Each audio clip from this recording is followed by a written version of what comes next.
Dominicano.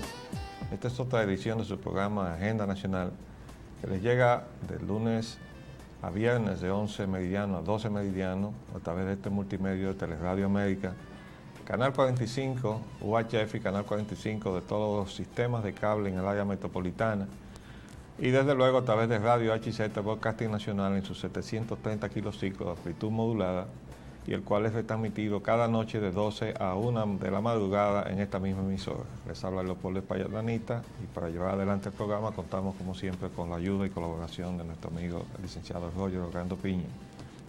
Buenos días, Roger. Muy buenos días, muy buenos.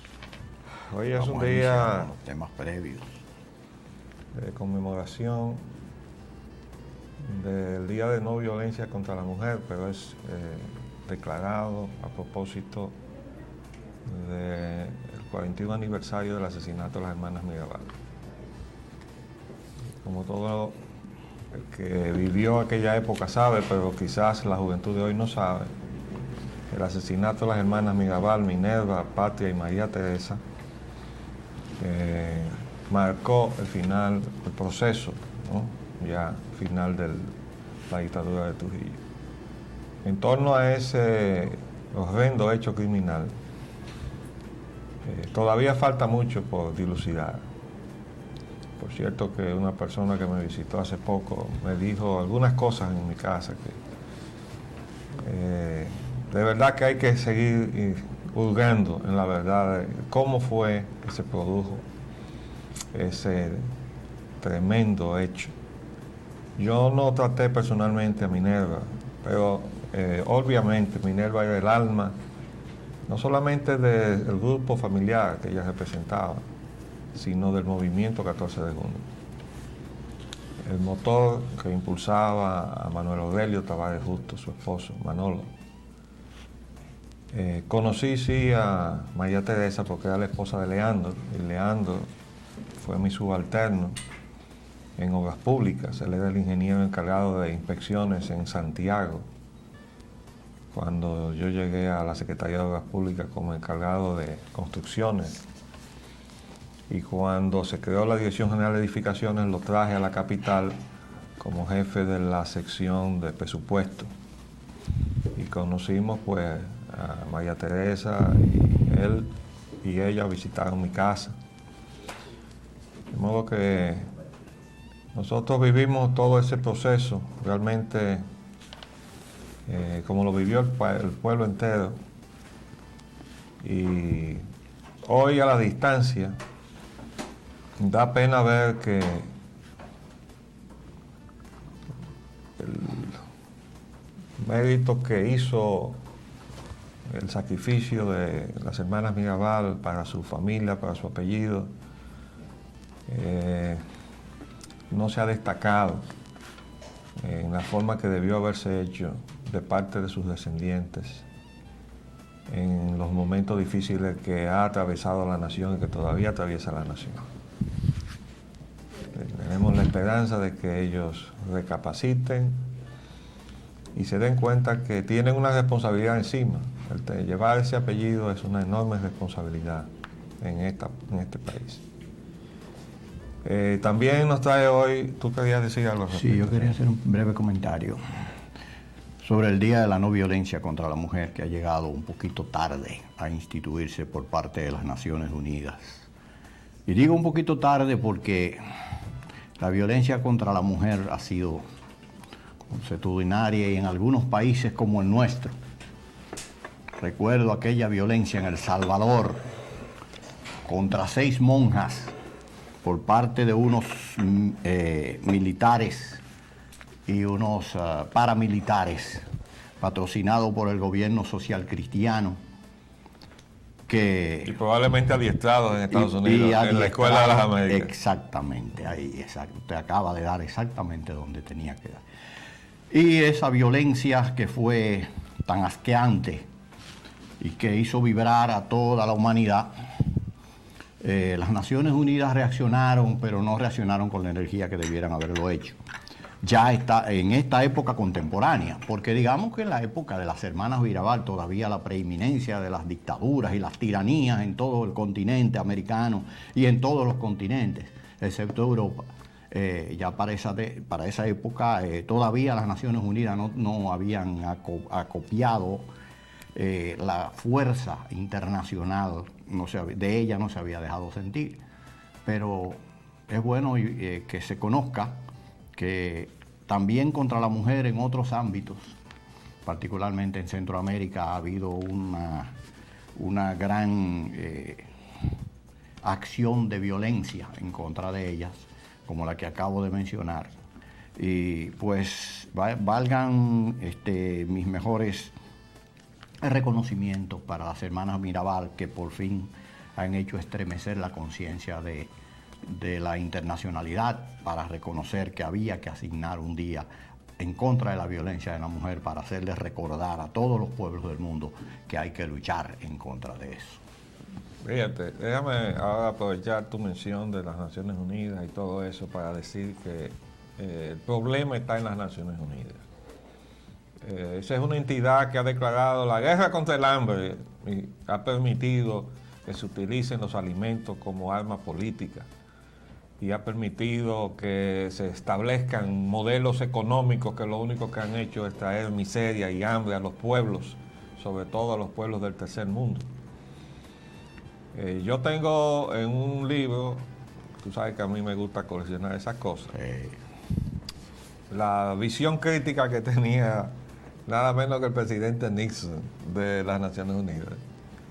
Decía que eso no había resuelto ningún conflicto del mundo. Así es. Y es verdad, las Naciones Unidas va a la saga de todo y ahora está en su punto más bajo, porque eso ha sido así la voluntad de los Estados Unidos. Bueno, vamos a volver ahora a las informaciones de primera plana. Tenemos que ahora la prensa nos trae la clonación humana, algo que sabíamos que iba a venir, porque desde que la ciencia llegó a pisar ese terreno, y aunque se pronunciaron la Iglesia Católica, muchos de los principales líderes del mundo diciendo que no se podía entrar entonces en este terreno de la clonación humana, la tentación para el hombre de convertirse en Dios es demasiado grande. Bueno, ya se metieron ahí, y aunque se dice que eso es solamente para fines de usarlo como apoyo para la curación de determinadas enfermedades y tal, ya en los comentarios que se escuchaban hoy en la televisión sobre este anuncio, traducían la preocupación legítima de que no se van a detener ahí y que creo que Gran Bretaña prohibió legalmente la clonación humana, pero no así los Estados Unidos. El presidente Bush ha fijado su posición, pero es una opinión en este momento solamente. El Papa, en nombre de la Iglesia Católica, pues lógicamente se ha opuesto de una manera tajante. Sí. Pero de todos modos, esto es otro motivo de preocupación, como si dice el refrán español, ¿no? Como si fuéramos pocos, parió la abuela. El petróleo y los combustibles, los precios del fin de semana. Bueno, tenemos ahora una variación insignificante en los precios, a pesar de que el precio de los combustibles sigue hacia abajo. Aquí lo que hizo fue que se estabilizó, y la razón de eso es porque se ha variado la tasa de cambio con la cual se está manejando ahora el asunto de los combustibles. Que hay que decir que ya había una distorsión en ese aspecto, porque se usaba una tasa de cambio para el GLP y otra para los demás combustibles. Entonces lo que se ha hecho ahora es que se ha subido la tasa de cambio, y el gobernador del Banco Central está diciendo que esto no va a traer inflación. El resultado es que no le está llegando, ni siquiera tímidamente, a los usuarios, los consumidores de combustible, la enorme baja que ha tenido el precio del petróleo en la economía mundial. Bueno, pues sencillamente porque ahora cambiaron la tasa de cambio, y oigan lo que ha sido las consecuencias de eso. La gasolina premium subió 1 centavo, la gasolina regular subió 2 centavos y el gasoil regular bajó 27 centavos. Ya hemos dicho que no tiene sentido que unos combustibles derivados todos del petróleo, unos bajen y otros suban. Porque si el petróleo baja, baja todo. O si el petróleo subió, sube todo. Pero no puede bajar una cosa y subir otra. Y quiero aprovechar para informarle a la nación y a los televidentes y radioyentes que yo fui requerido por el actual secretario de Industria y Comercio para brindarle asesoría a la Secretaría de Industria y Comercio en la formulación de una ley de defensa del consumidor. Esto se basó, y me lo dijo el propio licenciado Guiliani, en que mi nombre fue sometido por la Academia de Ciencias al Congreso Nacional como uno de los posibles candidatos al cargo de defensor del pueblo. Candidatura que no tuvo ningún tipo de acogida en el Congreso, se pretextó que había llegado tarde. Bueno, la razón verdadera es que todos ustedes saben que desde este programa nosotros tenemos una crítica permanente al Congreso Nacional y a los congresistas. Entonces, lógicamente, nuestro nombre no es popular en el Congreso Nacional, cosa que nosotros no vamos a lamentar. Pero el hecho de que se haya postulado nuestro nombre llamó la atención del licenciado Guiliani y él me llamó para solicitarme que asintiera a hacer una asesoría para ese fin. Yo estuve de acuerdo porque nunca hemos regateado el contribuir a que las cosas caminen bien, si es que está en nuestra mano poder contribuir a eso. De modo que quede claro para que mañana no vayan a decir, no, que Polín para allá tiene una asesoría en la Secretaría de Industria y Comercio. Se lo estoy diciendo aquí, de frente. Vamos a tratar de ver si esa asesoría también puede extenderse a que se modifiquen las formas en que se fijan los precios de los combustibles. Pero eso también veremos y ya les informaré al respecto. Mientras tanto, Roger, tenemos una crisis eléctrica. Vamos a ver por dónde estamos. Dice el presidente Mejía que es un disparate lo de la emergencia eléctrica. Guerra de intereses en el fondo de la crisis eléctrica, desde luego que sí. Superintendencia de Electricidad abandona el papel de árbitro. Eso lo dicen los empresarios. Sí, bueno, sí, claro. Ahora, perdón, vamos a aclarar que esta posición del presidente que recién llega, aunque esta declaración la dijo desde Lima, ¿verdad? Tenía como trasfondo las informaciones que se van a leer ahora. Es decir, en el fin de semana, y debido a todos los apagones que toda la población ha estado sufriendo, la Superintendencia de Electricidad solicitó a las Fuerzas Armadas la detención de varios técnicos españoles. Eso creó inmediatamente un escarceo. Y debo decir que la crónica más completa, aunque algunos medios se hicieron eco, como fue el periódico Hoy, y también los periódicos gratis, El Expreso y Diario Libre, la crónica más completa salió aquí en esta página de internet que se llama Terra.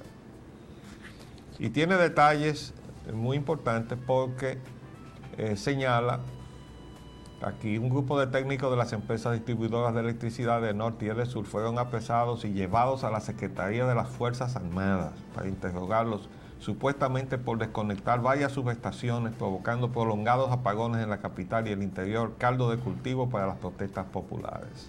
Ustedes recuerdan que hay un decreto presidencial que ha caído en el vacío hasta ahora.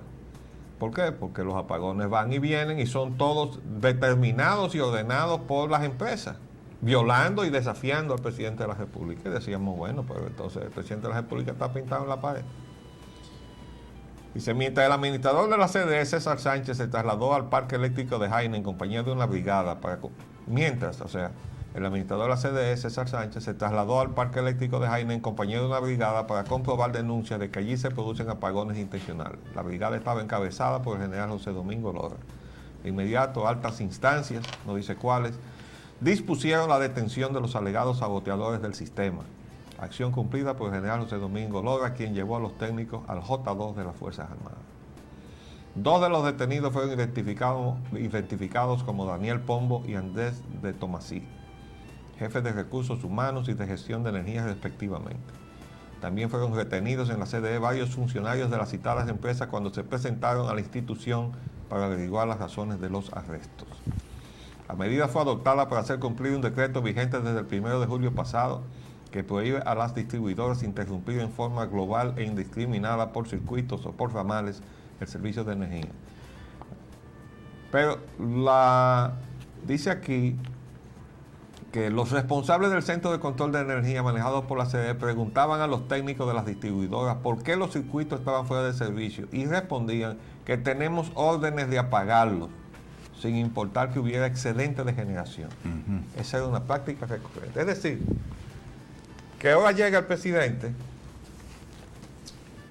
y dice que es un disparate lo de la emergencia eléctrica y anuncia, dice aquí, Lima, Perú, el presidente Hipólito Mejía calificó ayer aquí como un disparate el anuncio hecho ayer por la Superintendencia de Electricidad de que se declararía en estado de emergencia el sistema energético debido a la frecuencia de apagones generales y la crisis que afecta el sector.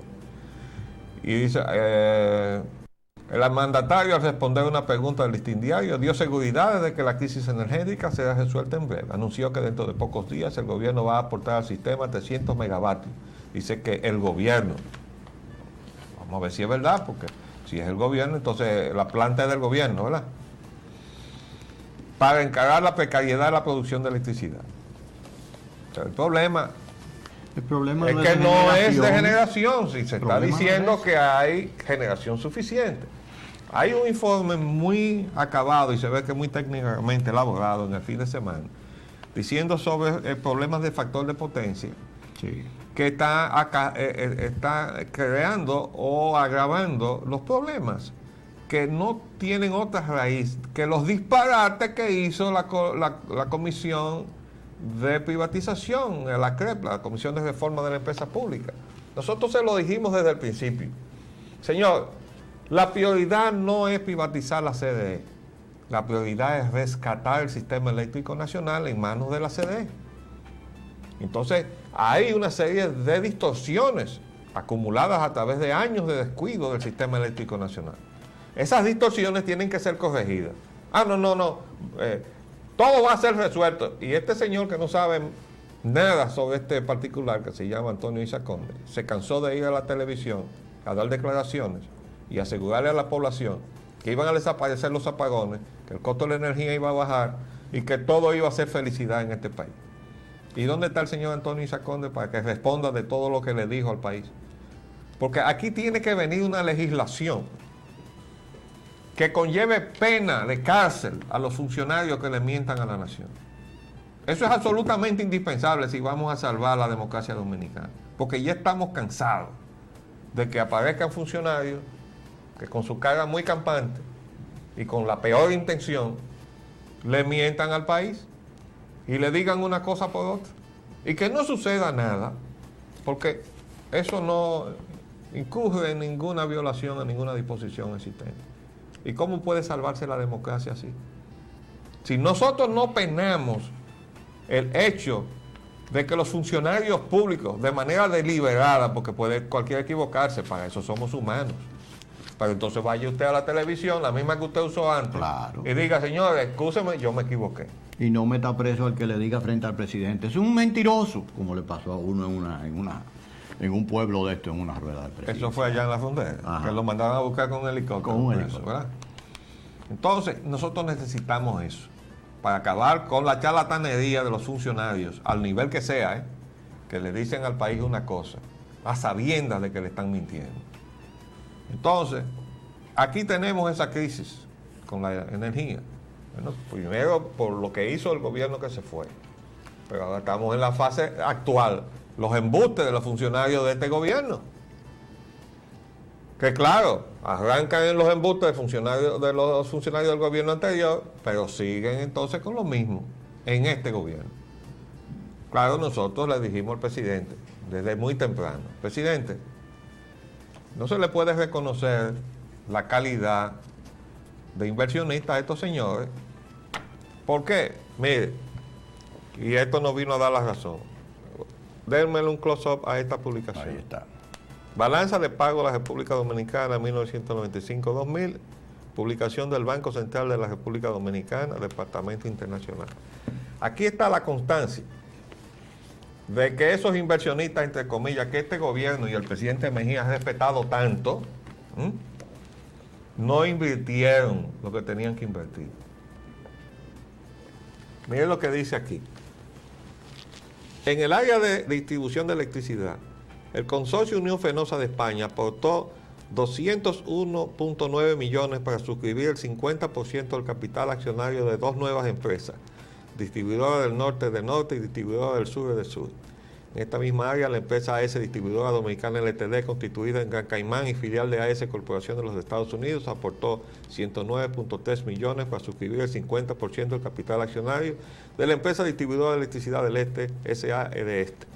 En el área de generación, la empresa Haine Investment Company Limited, constituida en Gran Caimán con capital accionario norteamericano e inglés en igual proporción, aportó 144.5 millones para suscribir el 50% del capital de la empresa generadora Haine S.A. Asimismo, la Coastal Corporation de los Estados Unidos y la Gener S.A. de Chile formaron el consorcio New Caribbean Investment, que aportó 137.8 millones para suscribir el 50% del capital accionario de la generadora Itabo S.A. En conjunto, en el proceso de capitalización de la CDI La Tabacalera, el país recibió inversión extranjera ascendiente a 664.9 millones. Aunque esta inversión fue programada para realizarse en el periodo 1999-2003, sin embargo, de conformidad con el criterio de lo devengado establecido en la quinta versión del Manual de Balanza de Pago del Fondo Monetario Internacional, la totalidad de la inversión se registró en el momento en que el inversionista extranjero hizo el aporte del capital, es decir, en 1999, aunque en ese año solo fueron recibidos 243.7 millones, quedando los restantes 421.2 millones registrados como inversión de cartera en el exterior de las nuevas empresas creadas en la capitalización. Y eso no volvió a entrar más nunca.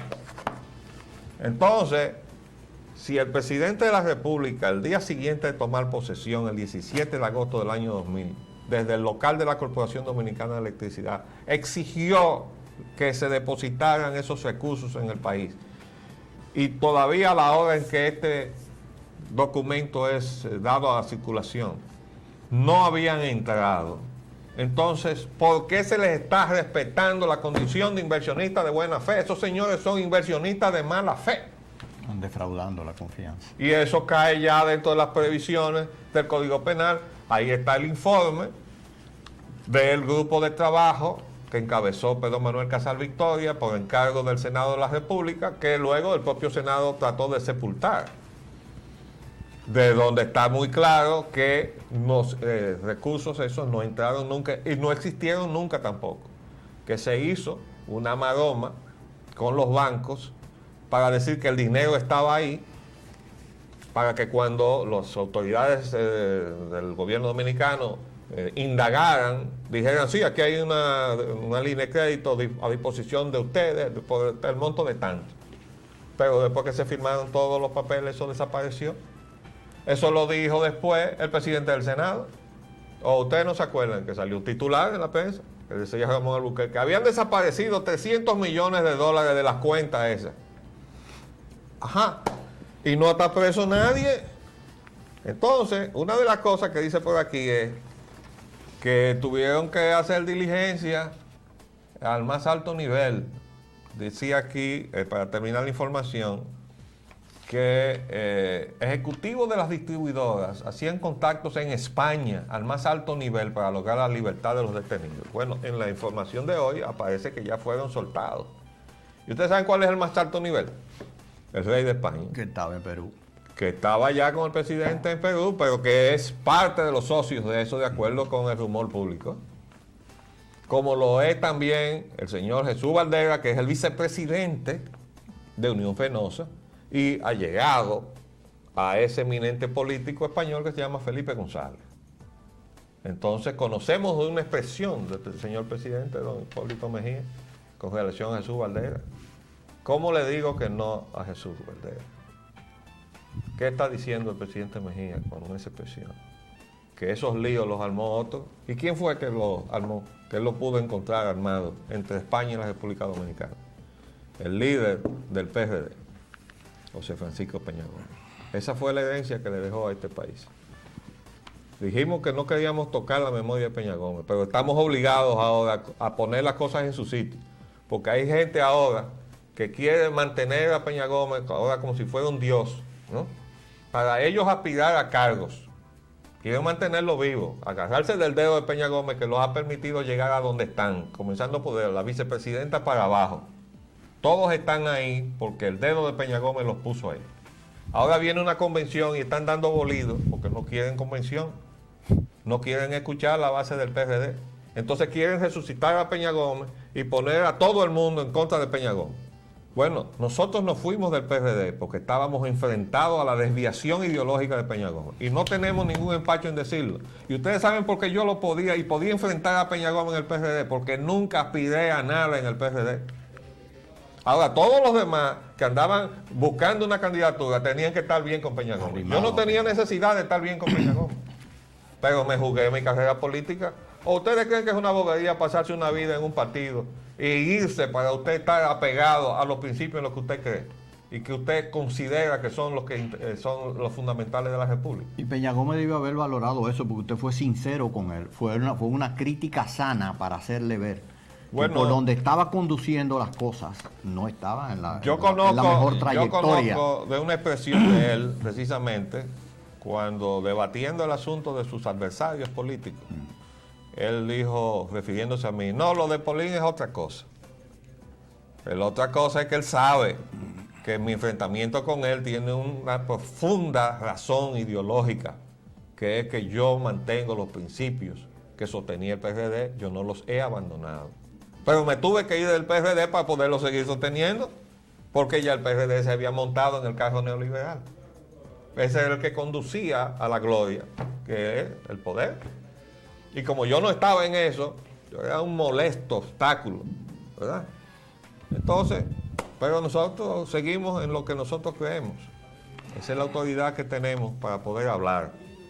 No con el ánimo de molestar la memoria de Peña Gómez, pero no le podemos permitir a ningún oportunista que se quiera agarrar de Peña Gómez para justificar todas las cosas que se están haciendo, porque entonces me van a obligar a decir que Peña, como efectivamente tuvo responsabilidad en eso, como tuvo responsabilidad en la designación de Antonio Isa Conde como presidente de la Comisión de la Reforma de la Empresa Pública, que tenemos esa información fidedigna. Y si me dicen que no es verdad, también voy a decir quién me lo fue a decir a mi casa, que señaló precisamente a la actual vicepresidenta de la República como la portadora de la recomendación de Peña Gómez a Leonel Fernández para que designara a Antonio Isa Conde como presidente de la CREP. Cosa que Leonel hizo muy alegremente porque se cubría las espaldas y comprometía al PRD para que se aprobara todo lo que saliera de las recomendaciones de la CREP, como efectivamente sucedió. ¿O no fue así? Porque todo pasó por el Congreso. Pocas voces se elevaron en contra de lo que recomendó la CREP. Muy pocas, muy honrosas excepciones. Después el resto estaba todo montado en la fiesta de la repartidera. Esa es la verdad, porque por eso este país está en crisis y por eso está ahora mismo esa situación que está dándose en el Congreso Nacional con la reforma de la Constitución de la República. Y el país luce atrapado entre los agentes extranjeros que encabeza Agripino Núñez Collado, o sea, todas las ONGs que ha ido creando desde la Universidad Madre y Maestra con los fondos de la AIDE que él administra, y del otro lado, los corruptos de los partidos políticos que han desbordado desde los partidos hasta las instituciones del Estado. Entonces todo está contaminado en este país. No hay una institución que se haya salvado de la contaminación que desborda desde los partidos. Entonces uno se pregunta, ¿podremos salvar la democracia con estos partidos? Vamos a hacer un paréntesis para cumplir compromisos comerciales y volveremos en unos minutos.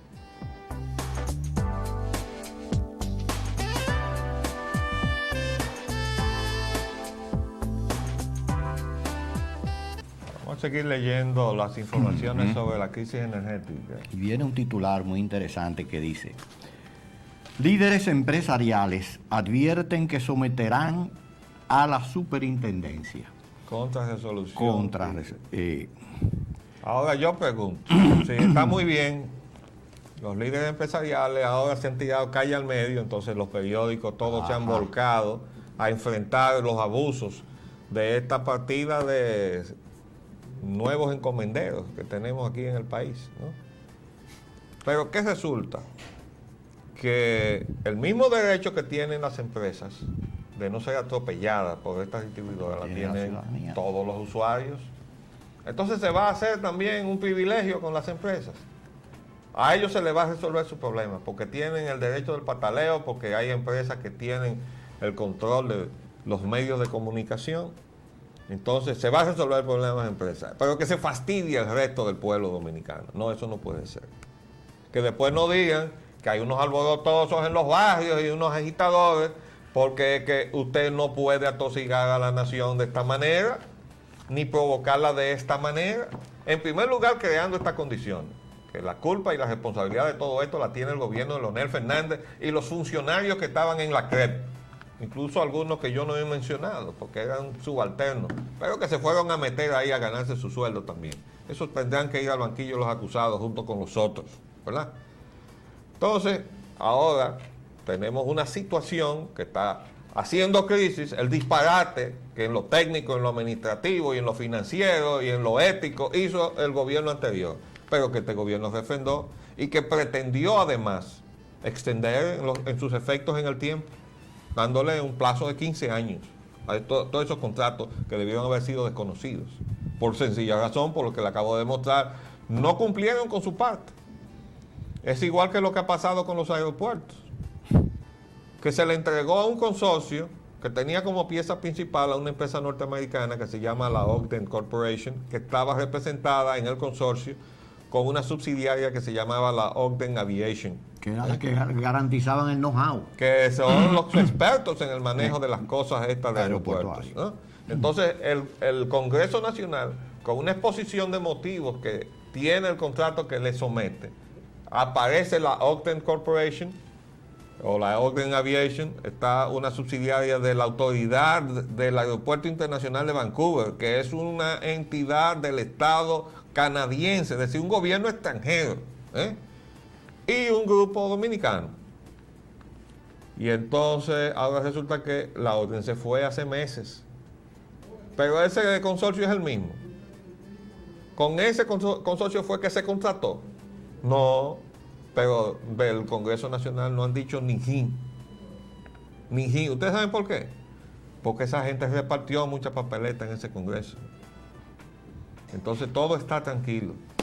Como aquella novela famosa de la Primera Guerra Mundial, sin novedad en el frente. Novedad en el frente. Eric María Remarque. Y así está todo allí, excepto en el ámbito de la Constitución. Ah, sí. Ahí sí está ardiendo la Ahí cosa. está todo revolteado. Vamos a ver, porque hay uno de los titulares de los periódicos que dice que el presidente vendrá a tomar todo por los cuernos, el problema de la reelección, y a ponerle freno a las apetencias que se están traduciendo en el Congreso. Bueno, yo lo oiga. La superintendencia, además de estar bajo el fuego de los sindicatos empresariales, ha entonces reaccionado y dice que el sistema energético es declarado en emergencia. Superintendencia de Electricidad dice que el país podría quedar a oscura. Y entonces el Ejército Nacional ha sido responsabilizado de la seguridad del servicio y de ejecutar cualquier orden para evitar los desacatos de las distribuidoras. Bueno, todo esto tiene un traspunte político, como lo dice una de las noticias.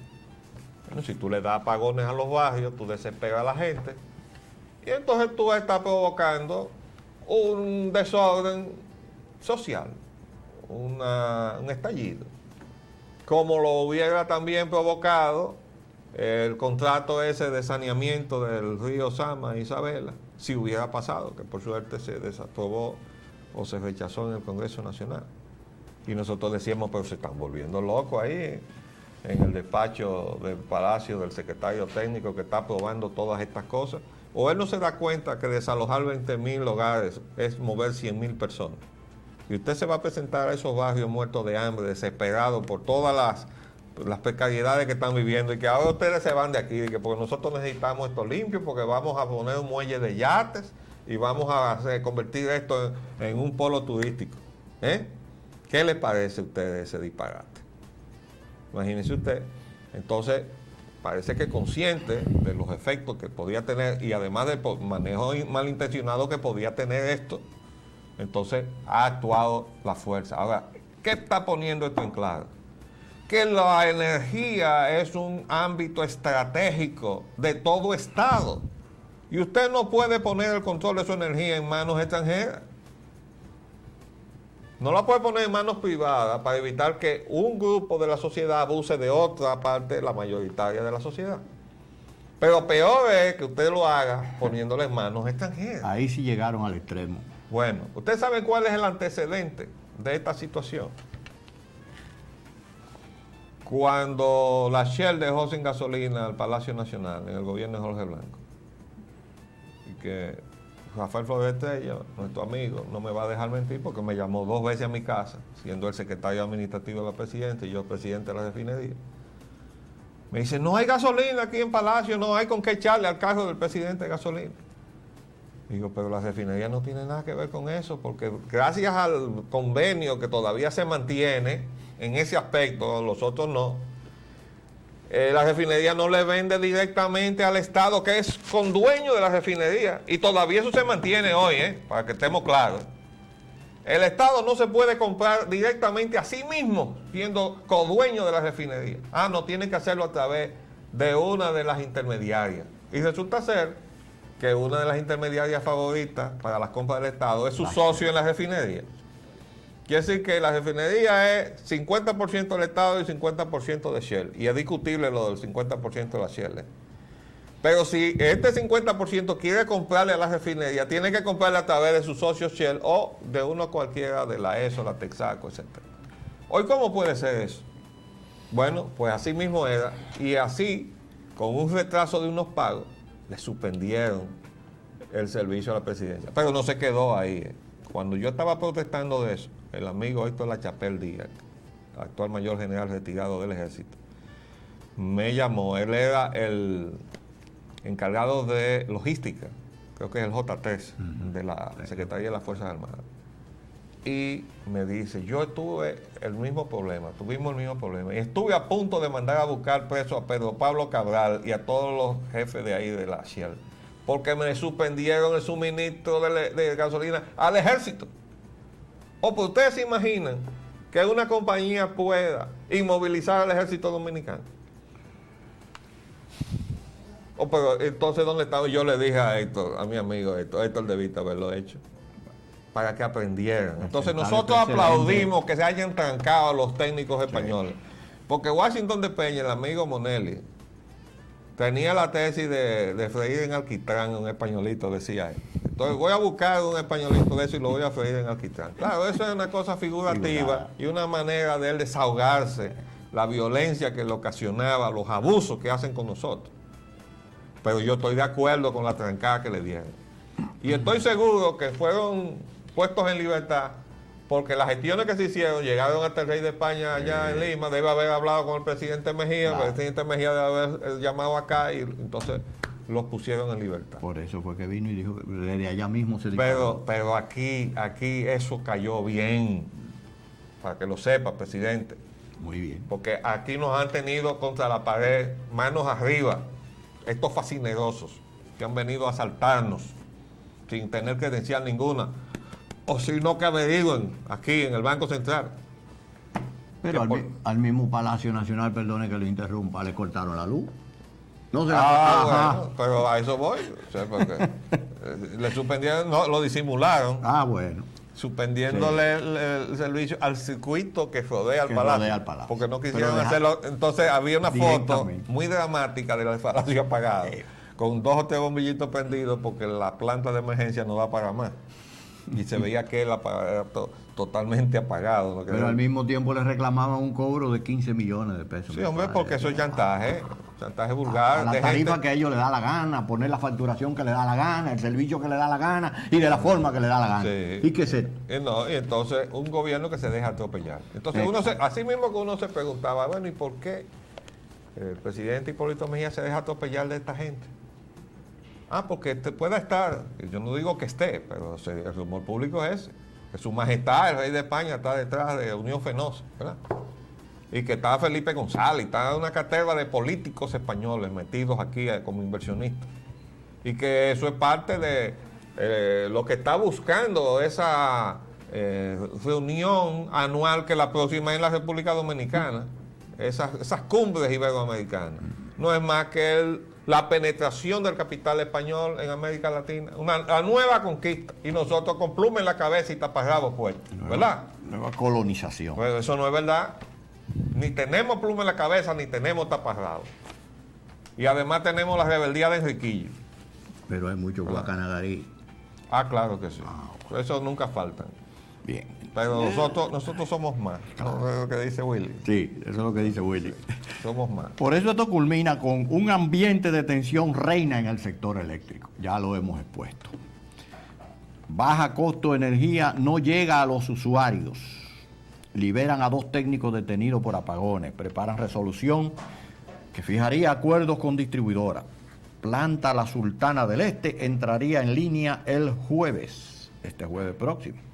Inaugurarán planta más grande del mundo. A esa es que se refiere al presidente, pero el presidente dice que el gobierno, como si eso fuera del Estado, eso no es, eso es de la generadora Jaina, que se ha ido a montar una planta flotante. ¿Pero ustedes saben por qué?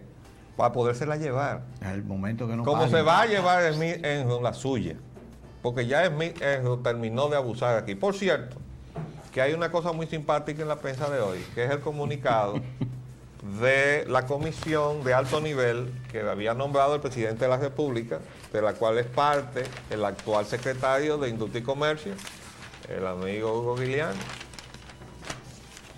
Está ahí junto con Jaime Arite Cuder, el socio de Andy Laguarre, y Francisco Garrigó, ¿verdad? Entonces aparece esta página entera, pagada por la comisión, donde aparece una caricatura del señor Kevin Manning como un pirata, ¿verdad? Le faltó ponerle un cuchillo en los dientes, ¿no? Y un ojo tapado también. Sí. Esas 2 características le faltan. Yo quería decir que el señor Kevin Manning, yo lo conocí por la prensa, ¿no? Me quiero referir, aunque después lo conocí personalmente en un programa de televisión. Pues lo conocí en la prensa como el representante de ese desastre que se llama Smith Enron.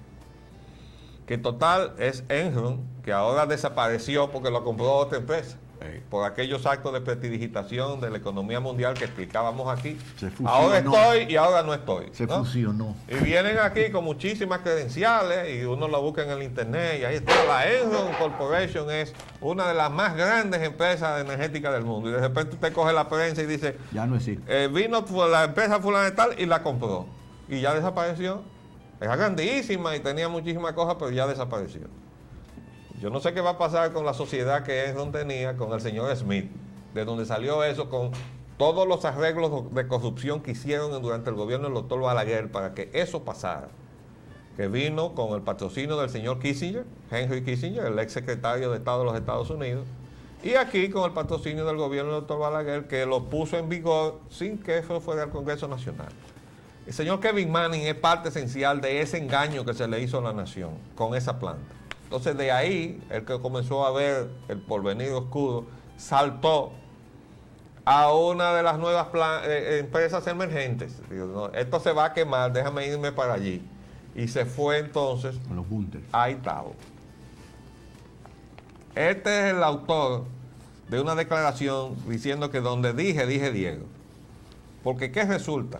Que con las reuniones a que hace referencia la comisión y sus miembros, de que se había cotizado 5.5 centavos de dólar el kilo, él sale ahora diciendo que no es verdad que lo había cotizado. ¿Ustedes saben por qué esa empresa pudo cotizarlo? Porque es la que tiene las empresas de carbón.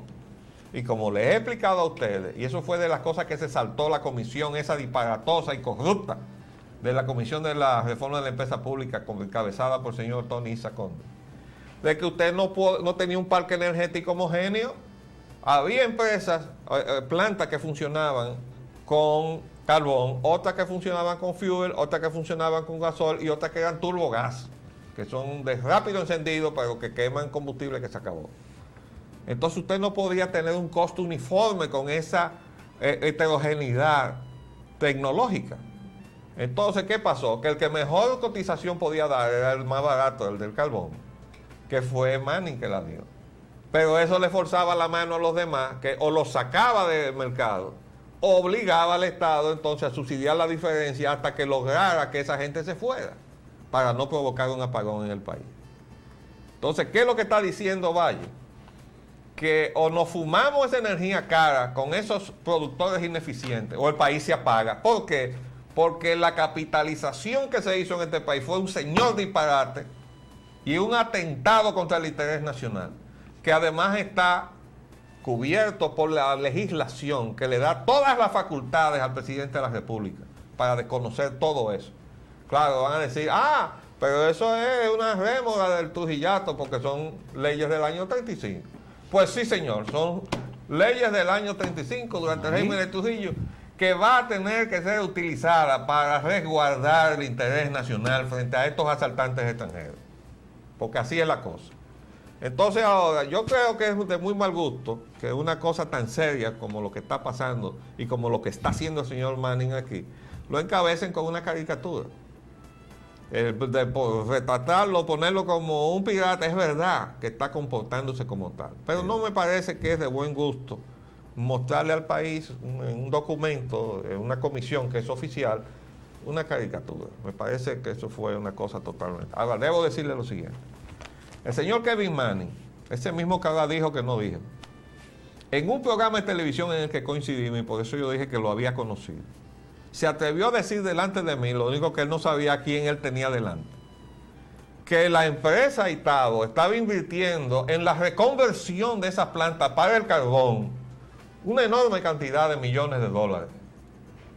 Y yo en vivo en el programa le dije, señor Manning, pero qué extraño, porque esa decisión la tomé yo siendo secretario técnico de la presidencia en el año 78 y abarcaba a Itabo 1 y Itabo 2.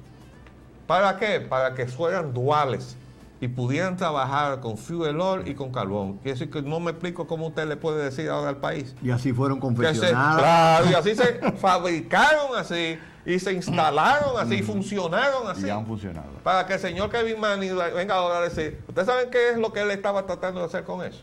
Justificaron. No, la inversión. distorsionar las declaraciones de utilidades de la empresa, diciendo que esa parte se había utilizado para convertir esas plantas al carbón, recursos, cuando eso es mentira. Quiere decir que yo le insto a esta comisión que busque la grabación de ese programa y someta al señor Kevin Manning por un intento, porque si eso está avalado también por la declaración de utilidades que ha dado para ese ejercicio, entonces lo que ha estado es intentando engañar al Estado Dominicano. Fraude. Y entonces que lo tranquen junto con los españoles. Bueno, se nos acabó el tiempo, tenemos que irnos, lamentablemente se nos quedan muchas cosas importantes, vamos a tratar de cubrirlas mañana. Les hablamos Leopoldo Espaillat Lanita y Roger Ogando.